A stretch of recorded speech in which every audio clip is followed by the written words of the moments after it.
में फिल्म जगत का इतिहास बहुत पुराना है। भारत में फिल्म के इतिहास के बारे में ही मैं बात करने जा रहा हूँ। आप सबसे मेरा अनुरोध होगा, आग्रह होगा कि आप सब इस वीडियो को लाइक जरूर करेंगे और मेरे चैनल पर यदि पहली बार आए हैं तो आप मेरे चैनल को सब्सक्राइब करना नहीं भूलेंगे। ये मैं अभी फिल्म जगत के इतिहास के बारे में कहानी के रूप में आप लोगों को मैं बताता हूँ, जो बहुत ही मज़ेदार है। ये भारत के फिल्म जगत का इतिहास शुरू होता है दादा साहब फाल्के। ये हमारे फिल्म जगत के जनक माने जाते हैं, जो 1913 ईस्वी में पहली फिल्म राजा हरिश्चंद्र बनाया। दोस्तों, मैं बताते चलूं कि शुरुआत के दौर में हमारे यहाँ जो फिल्म बनती थी वो मूक फिल्म बनती थी, यानी कि उसमें ये चित्र तो होते थे लेकिन आवाज़ नहीं होता था। फिर उसी दौर में बहुत सी फिल्में बनाई गई जो इस प्रकार है। यहाँ बताते चले, भारत में सिनेमा का इतिहास फिल्म युग की शुरुआत तक फैला हुआ है।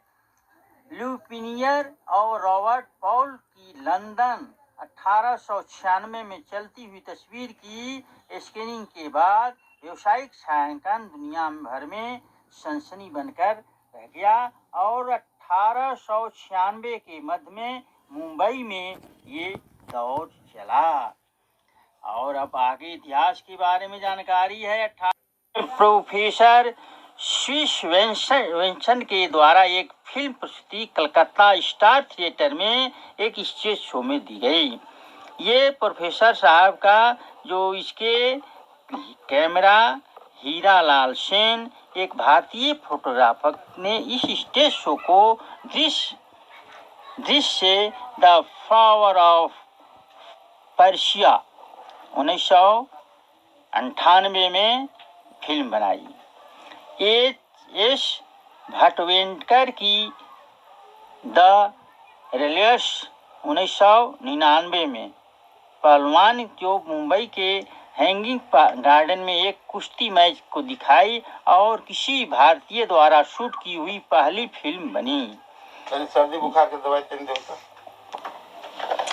मुख्य फिल्म के इतिहास में पहली पूरी अवधि की फीचर फिल्म राजा हरिश्चंद्र को ही माना जाता है, जो भारतीय सिनेमा जगत के जनक दादा साहब फाल्के के द्वारा बनाया गया था। भारत की अगर बात करें तो और भी भाषाओं में, मराठी भाषा में, असमिया, पंजाबी, उड़िया इत्यादि भाषाओं में फिल्म बनाई गई। अब आपको मैं बताऊं कि ये जो मुख्य फिल्म थी, मुख्य फिल्म के बाद बोलती फिल्म, यानी कि उसमें आवाज़ भी होता था और चित्र भी होता था। बोलती फिल्म 1930 से लेकर 1940 के दशक में हुआ। पहली बोलती फिल्म आलम आरा 14 मार्च 1931 जो अर्देशर ईरानी के द्वारा बनाया गया था। इसके बाद दक्षिण की बोलती फिल्म बनाई गई कालिदास, और इसके बाद पॉल मुनी के द्वारा भी एक फिल्म बनाई गई थी।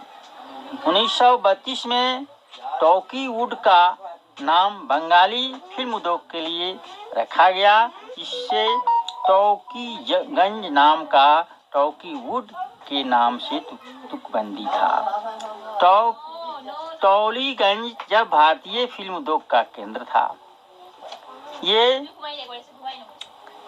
1937 में ईस्ट इंडिया फिल्म कंपनी ने कलकत्ता में शूट हुई पहली भारतीय फिल्म सावित्री रिलीज की, जो 75,000 के बजट से बनी यह फिल्म प्रसिद्ध नाटक मलयावरम बाल भारतीय समाजम पर आधारित थी।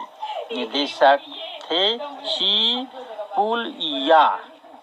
इस थिएटर में अभिनेता वेमुरी गगैया और दशहरी रामाथिकलम को यम और सावित्री के रूप में लिया गया था। 10 मार्च 1935 को एक और अग्नि फिल्म निर्माता ज्योति प्रसाद अग्रवाल जो संज्ञान बनाया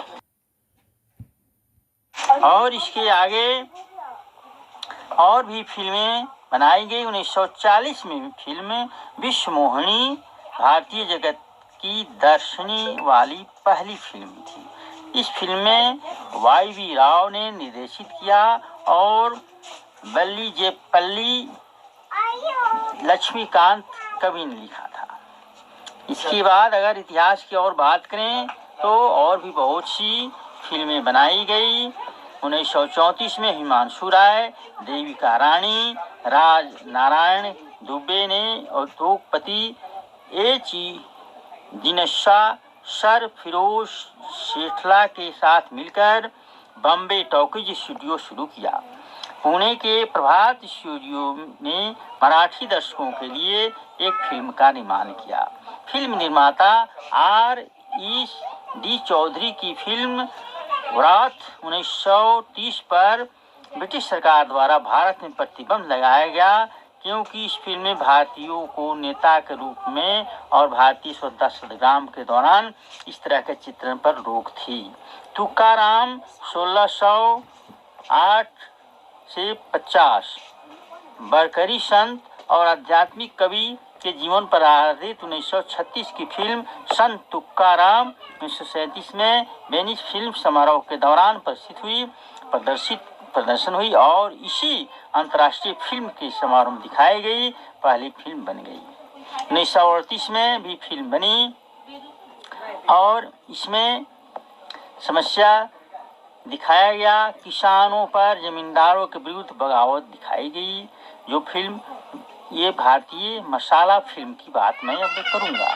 इसमें रोमांस, नाच गाने वाली फिल्म कोट बोली शब्द का उत्सव दूसरे विश्व युद्ध के बाद हुआ। भारतीय में दक्षिण में एस.एस. वासम के फिल्म चंद्ररेखा के साथ पूरे भारत में शोहरत हासिल किया। इसके बाद इनमें भारत की स्वतंत्रता के बाद के पार्टी समिति ने भारतीय सिनेमा में तहकीकात व समीक्षा की। इसके बाद बहुत सी लघु फिल्म वृत्तचित्र 18 भाषाओं में बनाया गया। Indian People's Theatre Association IPTA communist झुकाव वाले एक कला आंदोलन ने 1940 और 1950 के दशक से स्वतंत्र स्वरूप लिया।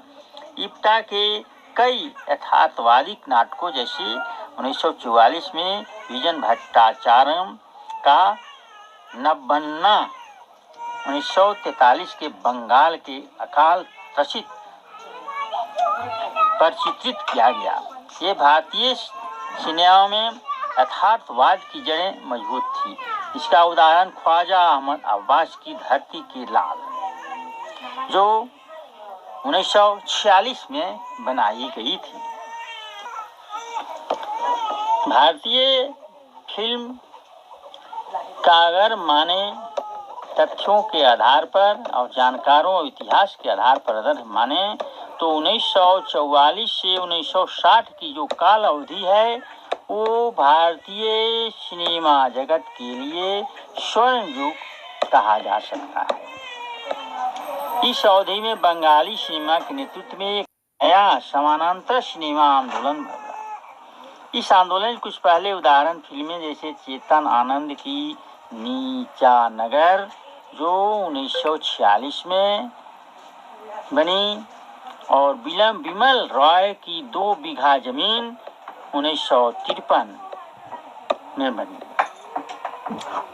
इसी में आप देखेंगे पथेर पंचाली 1955 में, जो सत्यजीत राय की अपूत्री 1955 में बनी। विश्व सिनेमा पर इसका प्रभाव बहुत ही अच्छा पड़ा और जो 1950 में कला घरों में बाढ़ के रूप में फैल गया और अपू त्रयी की कर्जदार है। चलचित्र सुब्रत मित्र की पहली फिल्म पथेर पंचाली थी का भी विश्व सिनेमा कला पर महत्वपूर्ण प्रभाव पड़ा। अब आगे अगर हम देखें तो अपराजितो 1956 में बनी और ये फोटो निगेटिव फ्लैशबैक एक्सरे के द्वारा 1972 की शूटिंग के दौरान बनी। सत्यजीत राय ऋत्विक घटक ने आगे चलकर कई और समीक्षात्मक प्रशासनिक कला फिल्म का निर्देशन किया। इसके अनुसरण करने के पचिनों पर चलते हुए अन्य भी फिल्में बनी। अब ये आपको बताते चलूं कि ब्लैक एंड व्हाइट जो फिल्म पहले बनती थी अब वो रंगीन फिल्म बनने लगी और इसी दरमियान फिल्म बनी गुरुदत्त की प्यासा 1957 में, कागज के फूल 1959 में और राज कपूर साहब की आवारा 1951 में, जय श्री 420 1955 में। ये सारे फिल्म सामाजिक विषयों को लेकर बनाई गई थी। आवारा में शहर को भयावह और खूबसूरत सपने की तरह दिखाया गया, जबकि प्यासा ने शहरी जीवन के माया जाल की आलोचना की। कुछ प्रसिद्ध फिल्में इस समय निर्मित हुई और जैसे महबूब खान की मदर इंडिया, जिसे विदेशी भाषा की सर्वश्रेष्ठ फिल्म के अकादमी पुरस्कार मिला और इस साथ में मुगले आजम 1960 बी शांताराम की 2 आंखें 12 हाथ और हॉलीवुड फिल्म द डर्टी डॉजेन 1967 की प्रेरणा के रूप में कहा जा सकता है। विमल राय द्वारा निर्देशित और ये लिखित मधुमती 1958 ने पूर्ण जन्म के विषय को लोकप्रिय के रूप में प्रमुख रूप से दिखाया गया। 1946 में फिल्म बनी। इसके बाद 50 से 60 के दशक में फिल्म बनी और ये जो फिल्म जगत था इसके बाद और हमारे राज कपूर साहब की जो फिल्म बनती थी वो सभी सुपर डुपर हिट हो जाया करती थी। राज कपूर साहब की जब देश विभाजन हुआ, उस विभाजन के बाद कुछ हमारे जो कलाकार या जो हमारे फिल्म जगत से जो लगाव रखते थे उनमें बंटवारा हो गया। बंटवारा के दरमियान कुछ कलाकार जो पाकिस्तान में उनका वास स्थल था वो अपना छोड़कर हिंदुस्तान की ओर आ गए, जिसमें एक परिवार आया था जो कपूर परिवार के नाम से जाना जाता है, जिसके ये सबसे मुखिया प्रमुख पृथ्वीराज कपूर साहब थे। पृथ्वीराज कपूर साहब के 3 शहजादे हुए, राज कपूर, शम्मी कपूर और शशि कपूर। ये कपूर परिवार हुए और ये कपूर परिवार एक समय ऐसा आया कि ये जो फिल्म जगत है इन पर केंद्रित सा हो गया, यानी कि फिल्म जगत कपूर जगत के नाम से भी प्रसिद्ध हुआ। इस समय पृथ्वीराज थिएटर के नाम से एक फिल्म जगत बनाई गई, उसके तहत बहुत सी फिल्में बनाई गई। इसमें पृथ्वीराज कपूर के बाद राज कपूर साहब की फिल्म आई, बहुत सी एक से एक बढ़कर फिल्में आई। श्री 420, आवारा, सब इनके गाने एक से एक सुपरहिट थी। राज कपूर साहब की अगर बात